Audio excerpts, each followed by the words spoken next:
Hello বন্ধুরা, আমি অনু। আজ আমি সুন্দরবনে এক ভুতুড়ে রহস্য নিয়ে হাজির। গল্পের নাম ভাড়া বাড়ির ভুতুড়ে রহস্য, লেখিকা দেবিকা দাস। সেদিন আমরা সবাই মিলে সুন্দরবন ঘুরতে যাচ্ছি। বাবা বলল, সবাই জামা কাপড় সাজ আজই গুছিয়ে নাও। আমি তো সবার ফার্স্ট আমার মেকআপ বক্সটা নিয়ে নিলাম।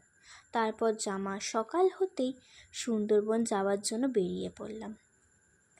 একটা খুব সুন্দর বাড়ি ভাড়া নেওয়া হলো। এত কম টাকায় এত সুন্দর বাড়ি!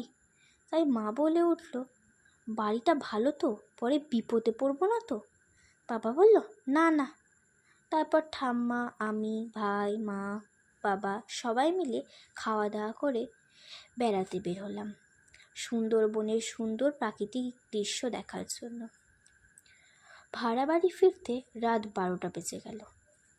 ঘরে এসে দেখি আমার সব জিনিস এলোমেলো হয়ে পড়ে আছে। আমি রেগে গিয়ে মাকে বললাম, ভাই করেছে নিশ্চয়ই। ঠাম্মা বলল, ভাই করবে কি রে, তোর ভাই তো তোর সাথে ছিল। আমি বললাম, তা তো ঠিক, তাহলে কে করলো? কিছুক্ষণ পর মা বলল, রান্নাঘরে এত খাবার রান্না করে রাখা ছিল, কোথায় গেল সব? সঙ্গে সঙ্গে একটা সুন্দর মেয়ে আমার জামা পরা, কানের পরা, হার পরা দেখতে পেলাম। আমি বলে উঠলাম, এগুলো সব আমার, তোমার কাছে কেন? তুমি আমাকে ফেরত দাও। বলতেই মেয়েটা এক লাফ দিয়ে সামসেটে উঠে গেল। সবাই মিলে আমরা ভয় পেয়ে গেলাম।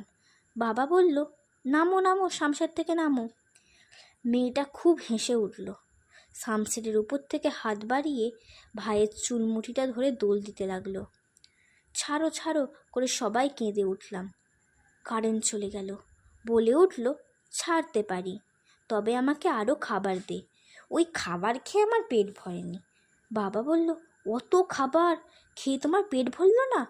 বলতেই বাবাকে সামসেট থেকে একটা লম্বা হাত বের করে চড় মারল। বাবা মাটিতে পড়ে গেল। মা বলল, ঠিক আছে, আমি রান্না করছি। ঠাকুমা জিজ্ঞাসা করল, কে তুমি? মেয়েটা বলল, আমি কে জানতে হবে না, দেবো ঘাটটা মুটকে, আমাকে খাবার দি। আমি 10 বছর ধরে কিচ্ছু খাইনি, আর আমায় খাবার দিয়ে তোরা আমার বাড়ি থেকে চলে যাবি, তা না হলে আমি তোদের কাউকে ছাড়বো না। মা বলল, আমি অনেক রান্না কি করে করব? বলতে না বলতেই 1 বালতি মাংস, 1 বালতি মাছ চলে এলো।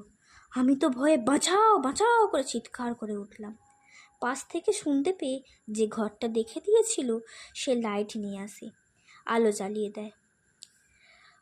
অমনি ভাই মাটিতে পড়ে যায়, আর মেয়েটাকেও দেখা যায় না। বাবারে, সুন্দরবনের কি অদ্ভুত ভূতের দৃশ্য! এবার পর থেকে সুন্দরবনের নাম শুনলে আমি আজও ভয় পাই।